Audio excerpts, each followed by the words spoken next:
Anywhere you live in the world, you probably heard about this small European country called Ireland, more accurately, the Republic of Ireland. Some of you may think it is part of the United Kingdom, and you are not that far from the truth because a part of it is indeed UK, namely Northern Ireland.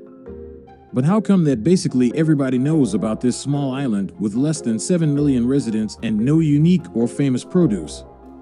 Maybe it is because St. Patrick, but it is more likely because all of the major players in the tech era are based in Ireland.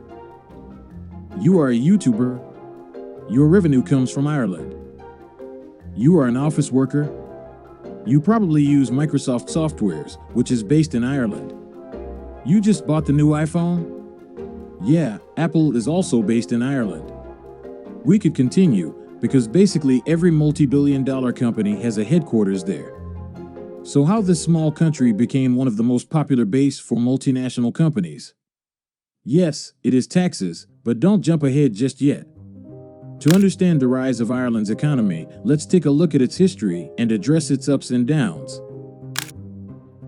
From the 1920s, Ireland had high trade barriers such as high tariffs, particularly during the economic war with Britain in the 1930s.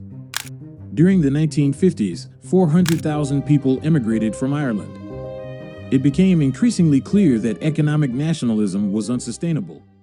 In traveling the road that leads back to that tumble-down shack in Athlone, we soon discover that the real charm of Old Erin is in her picturesque and peaceful countryside, where a vast majority of her people engage in agricultural pursuits and live in humble but happy circumstances. Evidently, it's a dull market. The types of people that usually assemble here are representative of agricultural life in Ireland. And although they be plain in manner, they represent the backbone of a country that could not exist without their cooperation. While other European countries enjoyed fast growth, Ireland suffered economic stagnation. This period, the country's leadership recognized that economic nationalism is unsustainable and there is work to be done.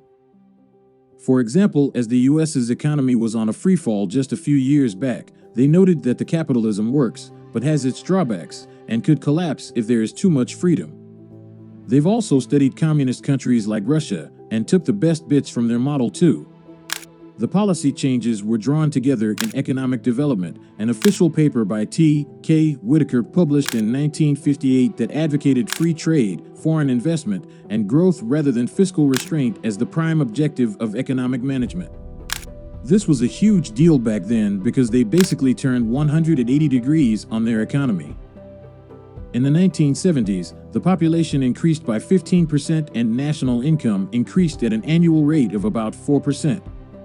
Employment increased by around 1% per year, but the state sector amounted to a large part of that. This all sounds great, but then comes the roller coaster effect. Budget deficits and public debt increased, leading to the crisis in the 1980s. During the 1980s, underlying economic problems became pronounced. Middle-income workers were taxed 60% of their marginal income, unemployment had risen to 20%, annual overseas emigration reached over 1% of population, and public deficits reached 15% of GDP. In 1987, Fianna Fáil, Ireland's Republican Party, reduced public spending, cut taxes, and promoted competition, loosened regulations. On this occasion, Ryanair used Ireland's deregulated aviation market and helped European regulators to see benefits of competition in transport markets. Shortly after this, Intel invested in 1989 and was followed by a number of technology companies such as Microsoft and Google for taxation reasons.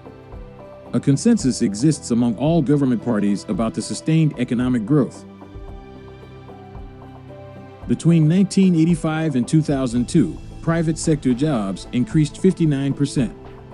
The economy shifted from an agriculture to a knowledge economy, focusing on services and high-tech industries.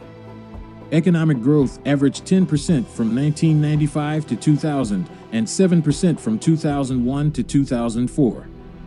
The main factors were low taxation, pro-business regulatory policies, and a young, tech-savvy workforce. For many multinationals, the decision to do business in Ireland was made easier still by generous incentives from the Industrial Development Authority. In addition, European Union membership was helpful, giving the country lucrative access to markets that it had previously reached only through the United Kingdom, and pumping huge subsidies and investment capital into the Irish economy. The economy benefited from a rise in consumer spending, construction, and business investment. The 1995 to 2000 period of high economic growth was called the Celtic Tiger, a reference to the tiger economies of East Asia.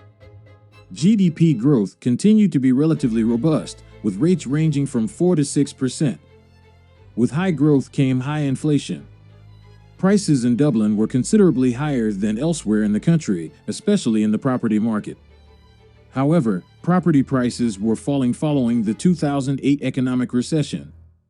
In terms of GDP per capita, Ireland is ranked as one of the wealthiest countries in the world, which is due to the huge number of multinational firms present in the country.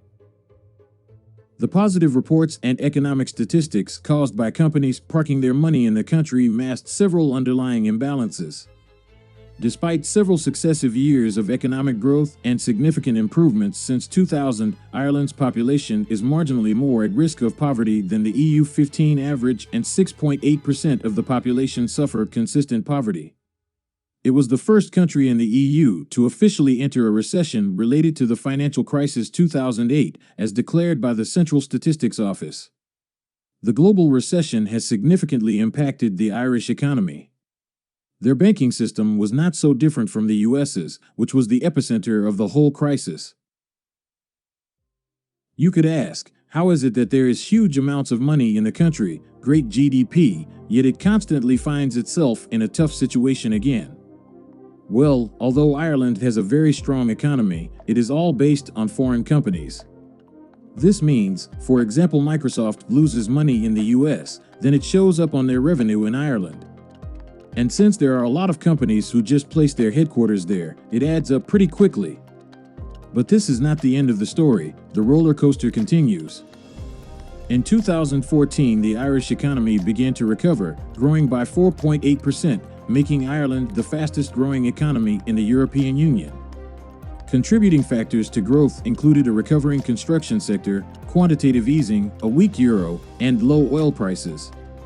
This growth helped to reduce national debt by 80%. In 2016, official statistic figures indicated that the economic recovery had led to 26.3% growth in GDP in 2015. The figures were widely ridiculed, including by Nobel Prize-winning economist Paul Krugman, who labeled them leprechaun economics. This basically translates to the wave of companies relocating their intangible assets to Ireland, only making it richer on paper. These outrageous reports occurred to foreign nations of which the money and assets were taken from. Ireland once again was in limelight for its economy, but in a bad way. A major 2017 study into offshore financial centers identified Ireland as a top 5 global tax haven. Onwards from this, the US and the EU became more resolute to curb what they saw as excessive tax avoidance by US multinationals in Ireland. This resulted in several tax changes around the world. The US Tax Cuts and Jobs Act of 2017 was passed with Ireland directly in mind. The act moves the US from the worldwide tax system, which is the reason why US multinationals use Ireland, to a modern territorial tax system, which in theory would make at least intellectual property assets flow back to the states. The EU also proposed a new way of taxation, the fair taxation of digital economy, which basically translates to reform corporate tax rules so that profits are registered and taxed where businesses have significant interaction with users through digital channels. For example, YouTube, just to wink back to where we started. Although some of the tax changes impacted multinational companies negatively, it is still one of the best countries to reside in if you are a multinational company. Also, you have probably already grown roots there. By roots we mean assets, and a lot of them. Oversimplified, if a company transferred its headquarters, IPOs, assets there, at least on paper, now they have to pay an excessive tax to bring it out of the country, making it worthwhile to spend money in Ireland, fueling further the local economy. Irish GDP is still strengthening to this day, and doing it really effectively. Most of the European economies have shrank during COVID, but not Ireland. Currently, we are on the top of the curve on the roller coaster, and probably we are looking towards the next drop. This time it will be because the widespread high inflation and energy shortages. What we don't know yet is how these factors will affect the major players in Ireland's economy, namely multinational companies. I personally look forward to Ireland's response in particular, as they are experienced in unorthodox solutions. If you made this far in the video, please consider subscribing and giving us a thumbs up.